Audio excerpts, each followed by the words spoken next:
18절하고 20절 세 구절이죠. 18절, 19절, 20절 정리해 보면 세상이 너희보다 나를 더 먼저 미워했다.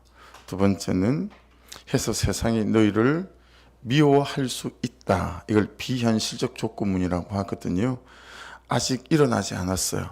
아직 사실이 아니지만 일어나지 않은 일을 가정하여 말하는 걸 비현실적 그렇게 이제 조건문이다라고 하는데, 그래서 너희도 미워할 수 있다라는 거예요. 세 번째는 너희를 예수님이 세상에서 택하였기에 세상이 너희를 미워할 거다.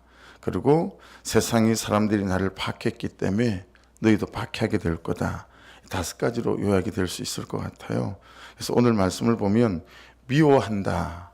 이 미세오라는 뜻을 가진 단어가 18절, 19절, 23절, 24절, 25절 보시면 5번 등장을 7번 나옵니다. 7번이나 미세오라는 단어가 나오고요. 이거보다 조금 더 강도가 훨씬 센, 그래서 너희를 박해할 거야 라고 하는 디오토라는 단어가 2번 나와요. 20절에 2번 나오잖아요. 그죠? 보시면 내가 너에게 종이 주인보다 더 크지 못하단 말을 기억하라. 사람이 나를 박해하였은즉 사람들이 너희도 박해할 것이요. 그렇게 말씀합니다. 그러니까 여러분 이 아침의 말씀을 보시면 우리의 믿음이라고 하는 것이, 우리의 신앙과 신앙생활은 이런저런 갈등을 피할 수 없다라고 하는 거죠. 갈등은 당연하다라고 하는 것이 되어지고, 그리고 그런 갈등 속에서 우리가 미움을 받게 될 거다라고 하는 뜻도 이 본문 안에는 들어 있습니다. 근데 이제 우리가 갈등 자체를 되게 겁을 내잖아요. 그죠? 그래서 그냥 갈등 구조가 생기는 게 되게 싫으니까 이게 다른 것 같아요. 은혜가 있어서 은혜로 받아내는 거랑 그냥 갈등 자체가 싫어서 그냥 그걸 피하는 거랑은 너무 다른 이제 결과를 만들어 내게 되는 것 같아요. 그래서 은혜가 있어서 받아내는 것은 이제 그 끝에 가면 다른 결과가 있겠으나, 그냥 은혜가 없어서 갈등이 싫으니까 피하게 되어지게 되면 나중에는 서로가 서로를 그냥 투인간 취급하게 되잖아요. 들어오니 들어온다고 얘기를 하나, 그죠? 가니 간다고 얘기를 하나. 그래서 갈등을 받아낼 만한 은혜, 갈등을 다스릴 만한 믿음이 없다. 갈등에 대해서 이런저런 대가지불할 마음도 없고, 또 갈등을 대하는 용기도 우리한테는 별로 없는 거죠. 이제 우리를 다른 복음서에 보면 좀 더 뼈아프게 하는 말씀은 마태복음 10장 34절 39절 여기에 가면, 내가 세상에 화평을 주러 온 줄로 생각하지 마라. 화평이 아니요 내가 금을 주러 왔다. 그래서 이 금을 주러 왔다는 이 말이 메시지 바이블에는 내가 갈라쓰게 하려고 왔다 이렇게 해석해 놨어요. 그러면서 35절은 내가 온 것은 사람이 그 아버지와 딸이 어머니와 며느리가 시어머니가 불화하게 하려 함이니, 이 불화하게 함이니 이 말씀도 갈라쓰게 하려고 왔다 이렇게 해석이 되어지거든요. 사람의 원수가 자기 집안 식구리라. 아버지나 어머니를 나보다 더 사랑하는 자는 내게 합당하지 아니하고 아들이나 딸을 나보다 더 사랑하는 자도 내게 합당하지 아니하며, 오해하지 말아야 되겠죠.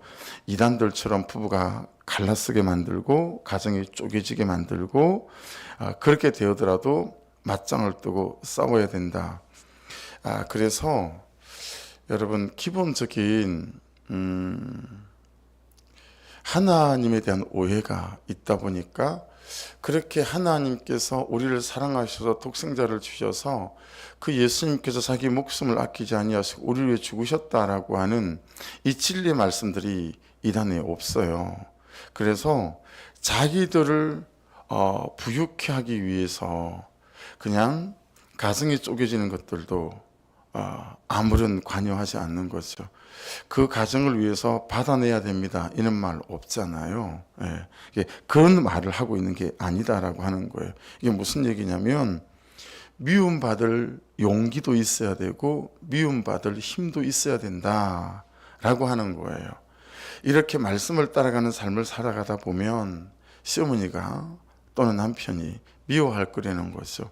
그때 그 미움을 받아낼 용기를 가지고, 그렇죠? 그래서 은혜로 채워서 그걸 잘 받아내는 삶이어야 된다. 외로움 당하고 왕따 당할 힘이 있어야 된다. 라는 말이 될 수 있겠죠. 그래서 여러분, 하나님을 모르는 사람에게 적용되는 말씀은 어디에 있냐면 21절을 보세요. 그러나 사람들이 내 이름으로 말미암아 이 모든 일을 너희에게 하리니 이는 나를 보내신 이를 알지 못함이라.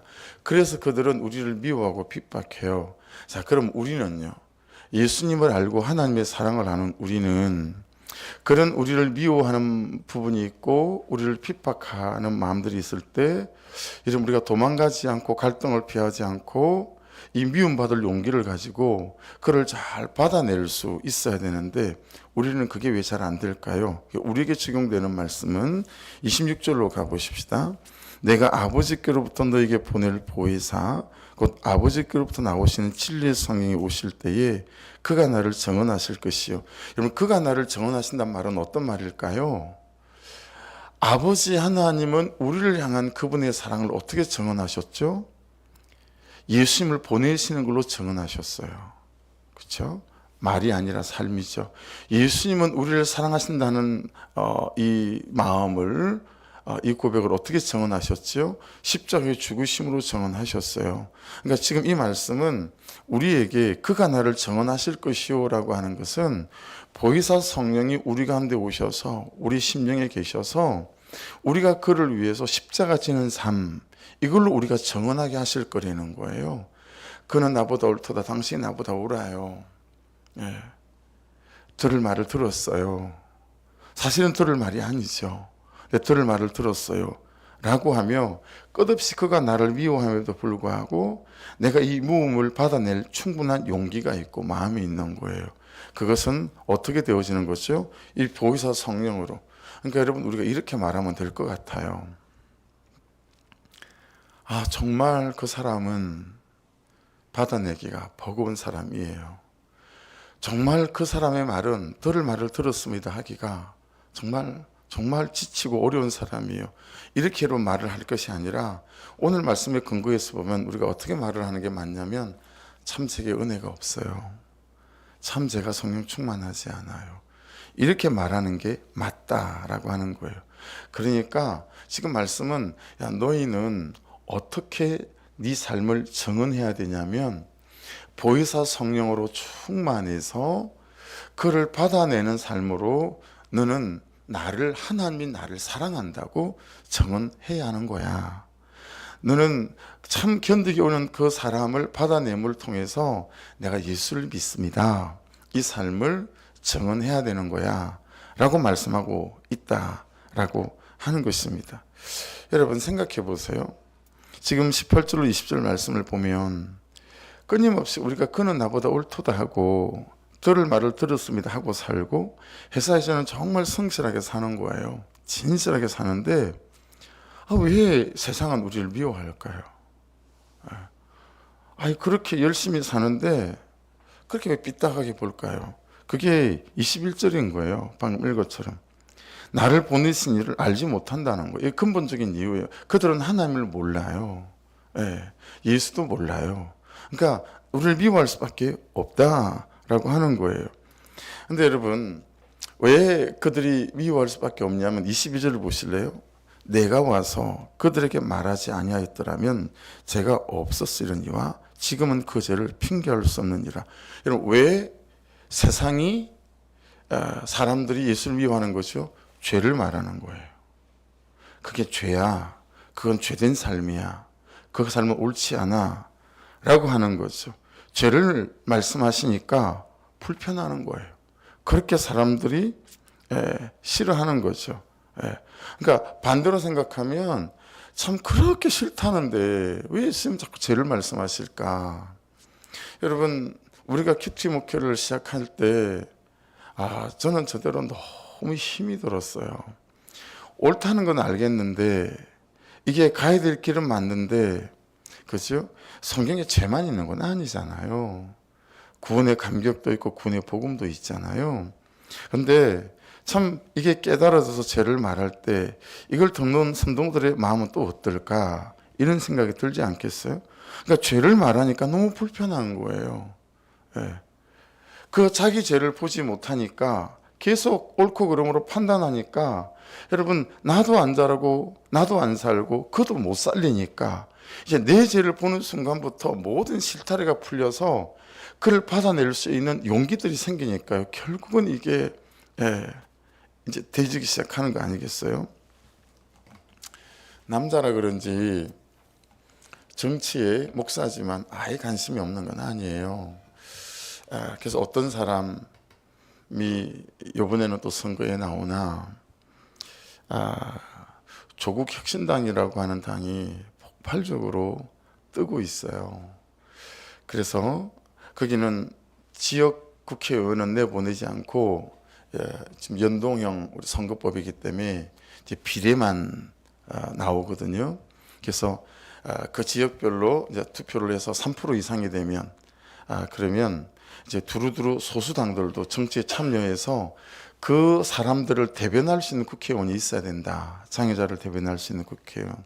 그래서 이제 이 비례 연동형을 해서 이제 비례도 우리가 찍게 될 거예요. 4월 되면. 그러니까 이 조국 형장 왜 이렇게 떠나 그 사람들이 남자 10명, 여자 10명, 20명을 비례 국회의원으로 추천해서 이제 이게 선정이 됐어요. 그래서 한 사람 한 사람 어떤 프로필을 갖고 있는지 이력을 다 좀 살펴보다가 10번째 조국 혁신당 비례대표 10번을 받은 사람이 정상준이라는 사람이에요. 이 10명들이 여러분 다 정말 사람으로 보면 다 괜찮습니다.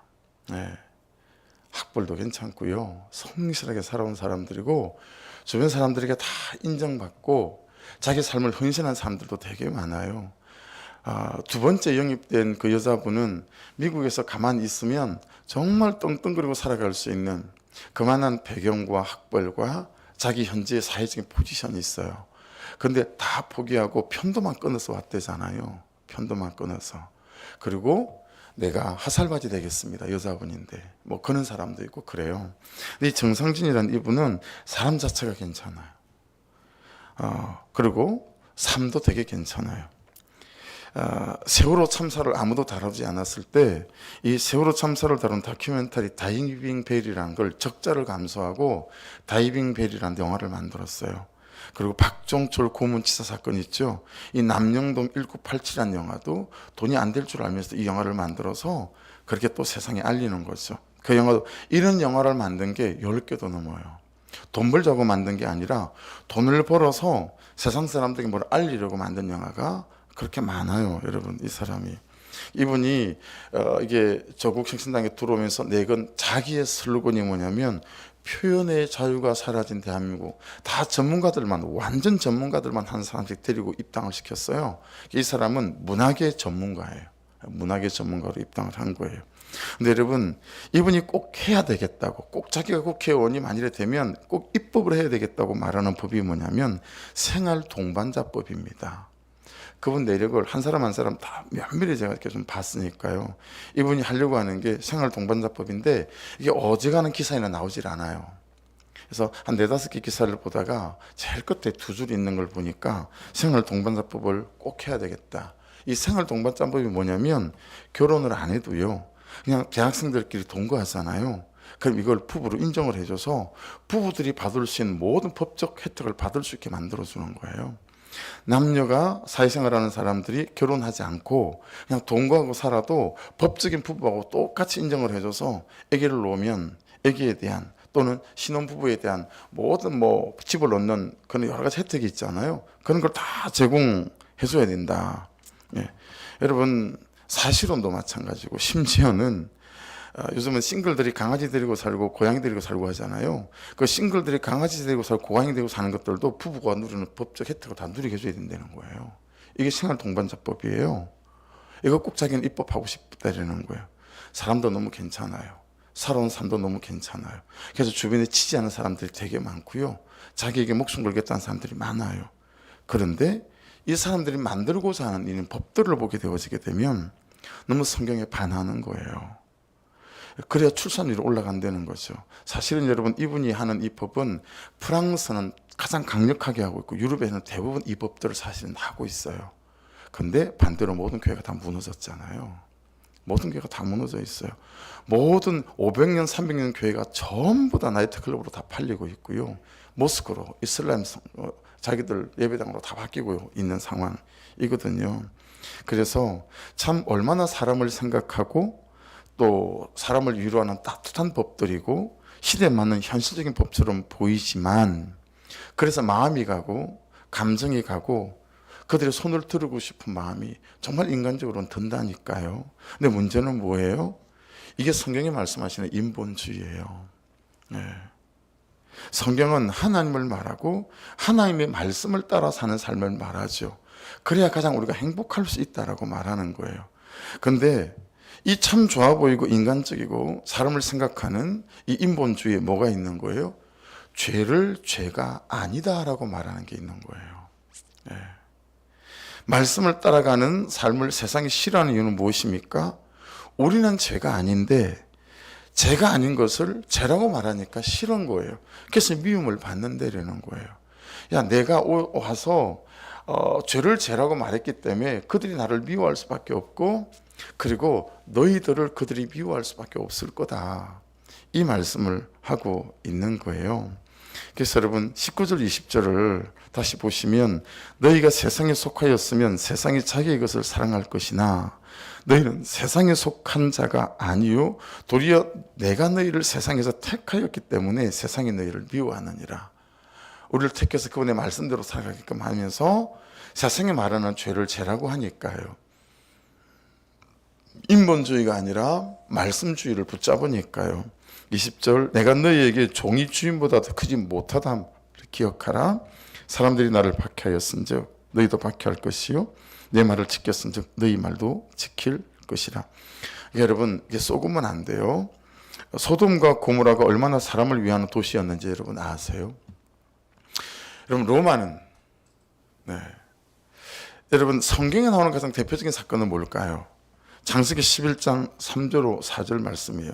서로 말하되 자, 벽돌을 만들어 견고히 굽자 하고 이에 벽돌로 돌을 대신하며 역청으로 진흙을 대신하고, 또 말하되 자, 성읍과 탑을 건설하여 그 탑 꼭대기를 하늘에 닿게 하여 우리 이름을 내고 온 지민의 흩어짐을 면하자 하더니, 이거 언제 일어난 거죠?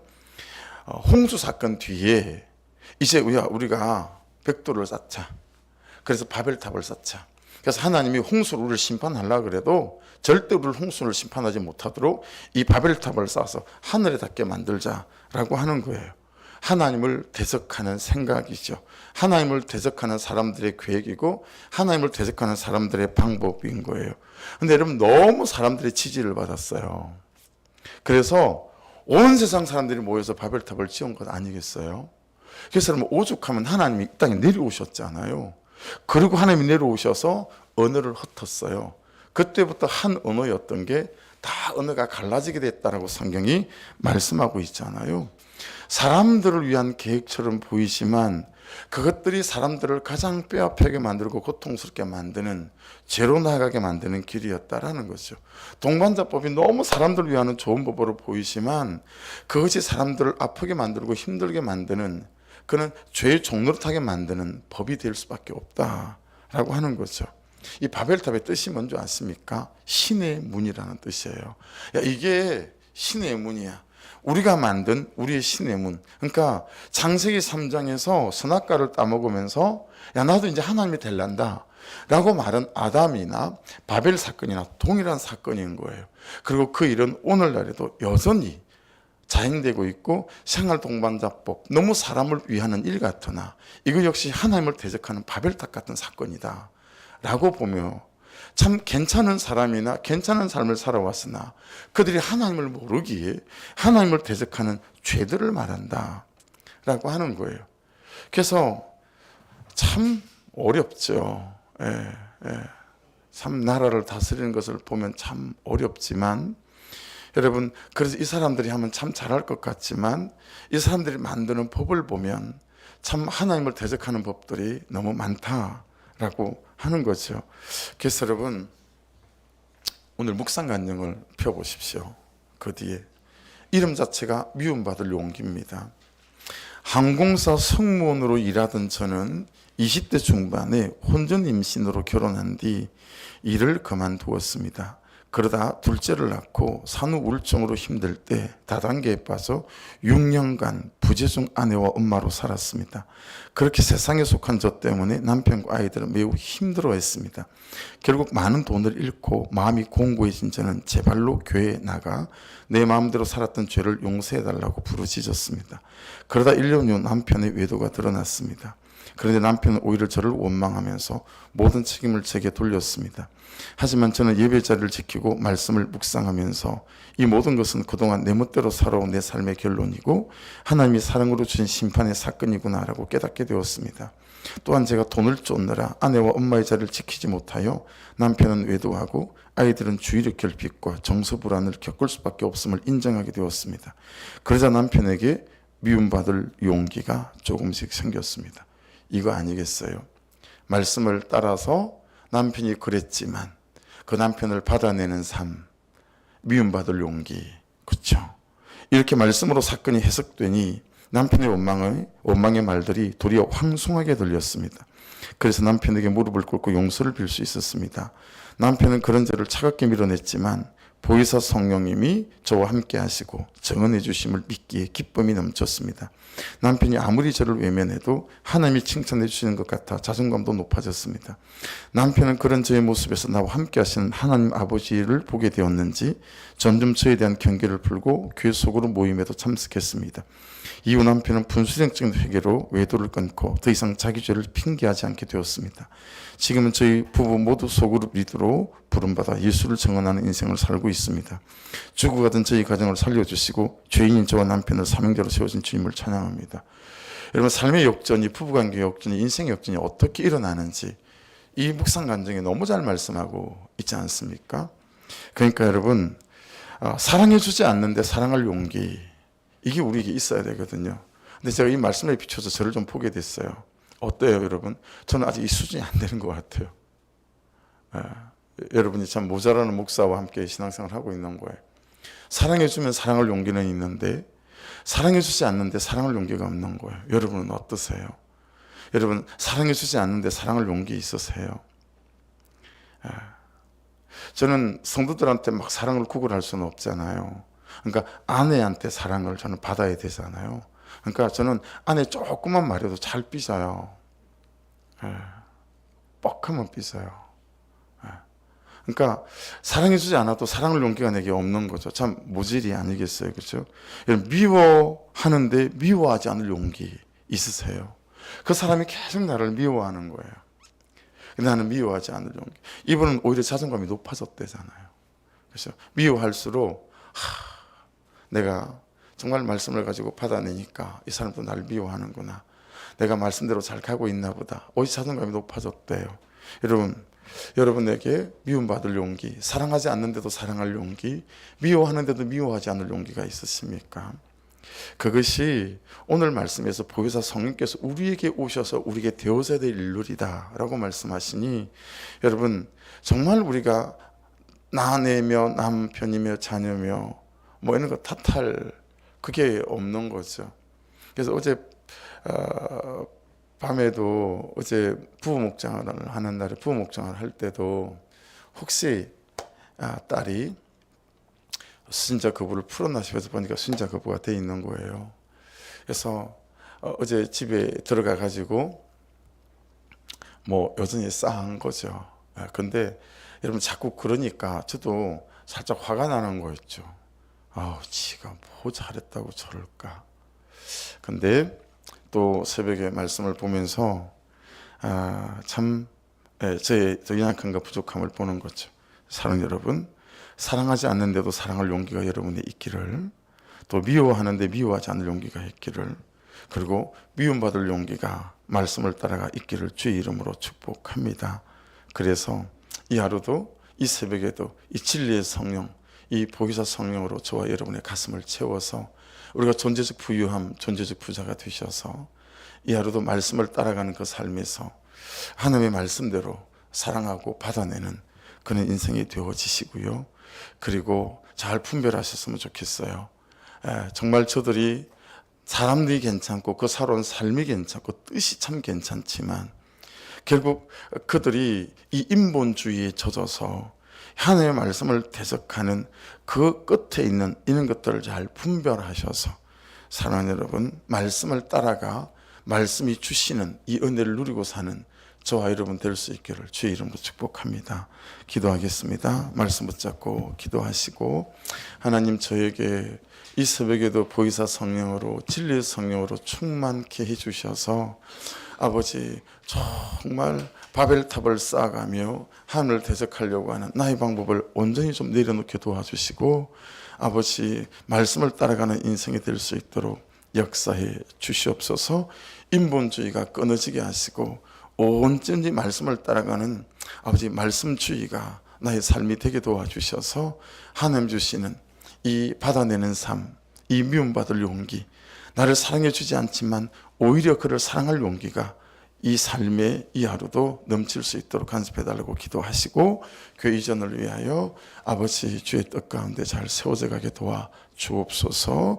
고난주간을 지나며 부활주간을 지나며 특세로 저녁 기도로 부활을 아버지 간절히 간구합니다. 십자가의 고난을 간절히 간구합니다. 또 부활주일에 아버지 하나님 한 사람 한 사람 믿지 않는 가족들과 또 친구들과 초대하며 함께 예배하려고 합니다. 이 일에도 은혜를 부어달라고 우리 주여 한번 부르고 같이